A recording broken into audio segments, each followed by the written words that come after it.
Hey everyone, welcome back to Alive Again Alliance's Glimpse into the Bible. I'm Pastor Jason, and today we're wrapping up the book of Hosea. If you've ever had your heart broken or wandered far from God only to find that His grace is still chasing after you, then Hosea 9 through 14 is going to hit you deep. You ever make a bad decision and immediately regret it? Like eating 3-day-old sushi from a gas station and realizing halfway through that this might have been a mistake. Well, in Hosea 9 and 10, Israel's regret is much deeper and more dangerous. God says, "You are like grapes in the wilderness to me." Hosea 9:10. That's poetic, isn't it? God is saying, "I delighted in you. You were refreshing to me." But now, they're chasing idols, making alliances with pagan nations, trusting in kings rather than the King of Kings. God compares their hearts to a divided field. They're trying to grow crops of righteousness while watering seeds of sin. Doesn't really work. They're trusting in their strength, their altars, their systems, and it's all about to crash. What are you trusting in today? Your talent, your job, your looks, your Instagram followers? Listen, those things can vanish overnight, but God remains. Now, here's where it gets beautiful. Hosea 11 is like reading the diary of a broken-hearted parent. God says, "When Israel was a child, I loved him, and out of Egypt I called my son." He's reminiscing, like a dad looking through old home videos saying, "That's my boy. I taught him how to walk. I held him when he cried." But that same child ran away. This isn't a cold, distant judge speaking. This is a father whose heart is torn. God even says, "How can I give you up, Ephraim? My heart churns within me. My compassion is stirred." Hosea 11:8.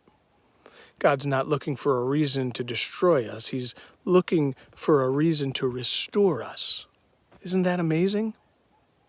Chapters 12 and 13 are kind of like a spiritual intervention. God's saying, "Look, let's talk about how you got here." He calls out Jacob. Remember the heel grabber, the trickster? And says, "Be like Jacob when he wrestled with me. Don't run anymore. Hold on. Cry out to me." But Israel didn't want to. Instead, they relied on their wealth and idols. Hosea 13:6 says, "When they had pasture, they were filled. They were filled with their heart lifted up. Therefore, they forgot me." Sound familiar? Prosperity often leads to pride, and pride leads us to forget the very God who blessed us in the first place. Hosea 14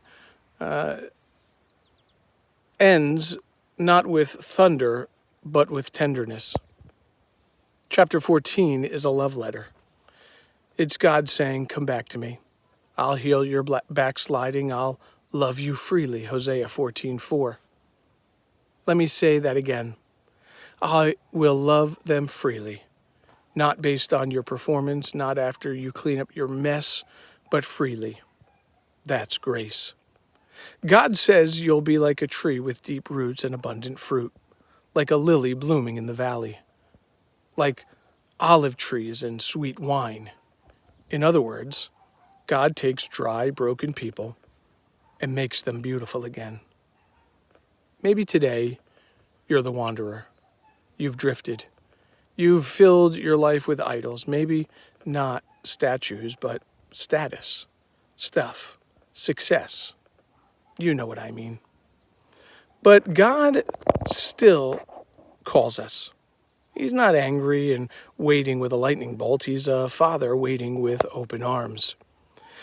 Jesus echoed Hosea's cry when he told the story of the prodigal son. The son returns home, thinking he's going to be punished, but instead, the father runs to him. Runs. That's the heart of God. That's Hosea. So maybe it's time you stop running. Stop pretending. Stop trying to fix yourself. Simply come home. Well, until next time, remember, no matter how far you've gone, God's grace can bring you back. His love never gives up. Keep walking with Jesus. God bless you.